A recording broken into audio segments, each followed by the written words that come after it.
આપકી અદાલતમાં વિરેન્દ્ર સહેવાગ પર આરોપ છે કે તેઓ બધાની સાથે ઉલટું બોલે છે.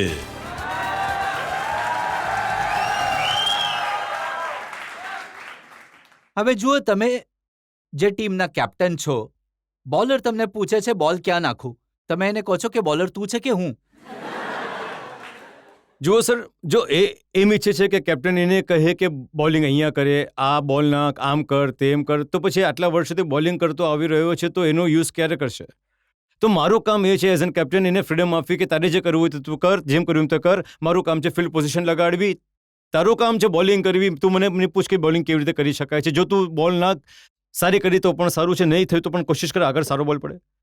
કેમ કે આનાથી વધારે ફ્રીડમ કેપ્ટન શું આપી શકે છે પોતાના બોલરને? અમે એ વિકેટ કીપરના માઇકના થ્રુ અવાજ સાંભળતા રહીએ, આગળ નાખ, પાછળ કર, થોડું શોર્ટ નાખ. કેમ કે સર કેપ્ટનનો અવાજ તમે સાંભળેલું છે ને સર, કદાચ એટલે. પણ મારું એવું માનવું છે કે કેપ્ટનને પોતાના બોલરને ફ્રીડમ આપવી જોઈએ. જે પણ ફ્રીડમથી એ બોલ કરવા ઈચ્છે છે, પણ જે પણ ફિલ્ડ હોય સેટ કરવી જોઈએ, જેવી પણ બોલિંગ એ કરવા ઈચ્છે છે. શું થાય છે ને સર, બોલર જો કોઈ એક પર્ટિક્યુલર બોલ નાખવા જોઈએ છે અને એ વિચારે છે તો એણે પોતાની 100% એફર્ટ એ બોલને નાખવામાં લગાવવી જોઈએ, અને બોલ માટે એને પ્રોટેક્શન પણ લેવું જરૂરી હોય છે. જો ઓફ સાઇડમાં છે તો એ ફિલ્ડર ઓફ સાઇડમાં હોવો જોઈએ, લેગ સાઇડમાં હોય તો લેગ સાઇડમાં ફિલ્ડર હોવો જોઈએ. આનાથી એ શું થશે કે તમે બાઉન્ડ્રી આપો તો એવા ઓછા ચાન્સીસ હશે. બટ ABW જેવા બેટ્સમેન જ્યારે આવે છે ત્યારે તમે જે મરજી બોલિંગ કરી લો, જેવી મરજી પ્લે કરી લો, એ દરેક જગ્યાએ ચોકા છક્કા મારી શકે છે.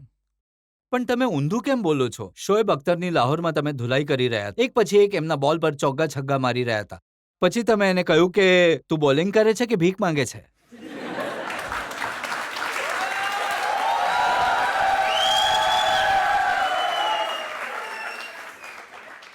એ મને વારંવાર એમ કહી રહ્યો હતો કે તું આ કર, તું મને બધા ચોગ્ગા થર્ડ મેન પર પોઈન્ટ માર્યા છે, સામે તો ચોગ્ગો મારીને બતાવ, સામે તો ચોગ્ગો મારીને બતાવ, સામે તો ચોગ્ગો મારીને. તો મેં એને કહ્યું કે ભાઈ તું બોલિંગ કરી રહ્યો છે કે તું ભીખ માંગી રહ્યો છે? તો પછી મેં એક સ્ટ્રેટ ડ્રાઈવ ચોગ્ગો માર્યો. મેં કહ્યું કે હવે સંતોષ થઈ ગયો, હવે કરી લે બોલિંગ. તો આ સર, એટલે ક્યારેક ક્યારેક આવા હસી મજાક જરૂર થવા જોઈએ ગ્રાઉન્ડ ઉપર, કારણ કે તમે એટલી વાર સિરિયસ બેટિંગ કરી શકો છો. અને બેટ્સમેન એટલે જ્યારે બેટ્સમેન બેટિંગ કરે છે તો બોલર એ સમજે છે કે આ તો સારું કરશે નહીં, કંઈ બોલશે નહીં, તો એ પોતાને શહેનશાહ સમજે છે. બટ એવું પણ નહીં કે કોઈને ગ્રાન્ટેડ લેવા જોઈએ કે તમે કંઈ પણ બોલતા રહો અને સામે બીજું કંઈ બોલે જ નહીં. તો એમને ચૂપ કરાવવા માટે ક્યારેક ક્યારેક બોલવું પડે છે સર.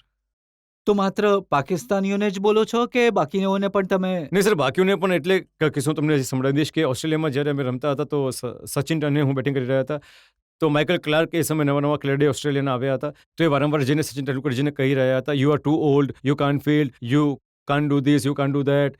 તો ઘણી વારથી એ એમ બોલતો હતો અને હું એમની પાસે ગયો અને મેં એમને પૂછ્યું કે ભાઈ તારી ઉંમર શું છે? તો એમણે કહ્યું કે 23 વર્ષ. તો મેં કહ્યું કે એનાથી વધારે તો એમણે 100 બનાવ્યા છે. મેં એમને પૂછ્યું કે ભાઈ તમે કેટલી મેચ રમી છે? તો એમણે કહ્યું 10-12 કહી. મેં કહ્યું કે એનાથી વધારે તો એમને વિકેટો છે. તો મેં કહ્યું કે તમે એને ક્રિટિસાઇઝ કેમ કરી રહ્યા છો, કેમ બેકારમાં વારંવાર બોલી રહ્યા છો? તો એ તો માન્યો નહીં કે you go and you do your work. તો મેં કહ્યું કે બચ્ચા તારા મિત્રો જે છે એ તમને એક નામથી બોલાવે છે. શું નામ છે? એને કહ્યું કે પબ. તમે કહ્યું કે તમે મને બ્રીડ કહી દો, કઈ બ્રીડના છો, જેથી હું એ બ્રીડને કૂતરો મારા ઘરે લઈ જાઉં. તો એ એનાથી એટલા બોખલાઈ ગયા કે એમણે બોલવાનું બંધ કરી દીધું. તો ક્યારેક ક્યારેક કોઈનું મોઢું બંધ કરવા માટે તમારે પણ બોલવું પડે છે. તો એટલા માટે લોકો ક્યારેક અમે આવી મજાક કરી લઈએ છીએ. પણ કોઈ એવું પણ છે જે તમને પણ સંભળાવી દે છે? જી અમારા બાળકો. કે IPLના સમયે જ્યારે અમે મેચ જોવા જતા હતા ટીવીમાં કે મેચ જોતા હતા અને મેચ આઉટ થઈ જતો તો એ મેચ કહેતા હતા કે પપ્પા શું યાર તમે બનાવતા નહીં, તમે તો કહો છો કે તમે ઘણા સારા પ્લેયર છો, તમે ક્યાંથી સારા પ્લેયર રન જ નથી બનાવતા. તો મારા મિત્રો ખબર છે મારી કેટલી મજાક ઉડાવે છે. હું સ્કૂલમાં જાઉં છું તો મને કહે છે કે તારા પપ્પા તો પ્લેયર જ નથી, કોઈ બેટ્સમેન નથી. તો મેં એમને કહ્યું કે બેટાજી હજી 3-4 મેચ બાકી છે IPLના, ઊભા રહો, હું એક મેચમાં તો જરૂર કંઈક ને કંઈક કરીને બતાવીશ.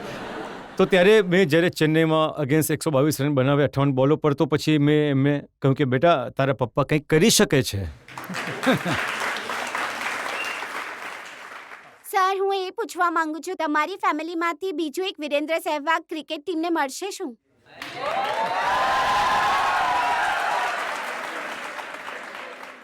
જો કહેવું ઘણું મુશ્કેલ છે, કારણ કે મારા બંને છોકરાઓ ઘણા શોખીન છે સ્પોર્ટ્સના. ક્રિકેટ પણ રમે છે, ફૂટબોલ પણ રમે છે, સ્વિમિંગ પણ કરે છે. તો કાલે ઉઠીને તે કયું કરિયર અપનાવવું ઈચ્છે છે એમની ઈચ્છા હશે. મારું કામ એ છે કે એઝ એન પેરેન્ટ્સ હું મારા છોકરાઓને સપોર્ટ કરું, જે તેઓ લાઈફમાં કરવા ઈચ્છે છે તેમની મદદ કરું. હું ક્યારે પણ એ નહીં ઈચ્છીશ કે હું એમને ફોર્સ કરું કે ક્રિકેટ રમે કે કોઈ સ્પોર્ટ્સ રમે કે પછી બીજું કંઈક કરે એવું. તો જેવું એમનું મન થાય તેવું તે કરે. જો એ લોકો ક્રિકેટ પસંદ કરશે તો કદાચ તમને જોવા મળી જશે.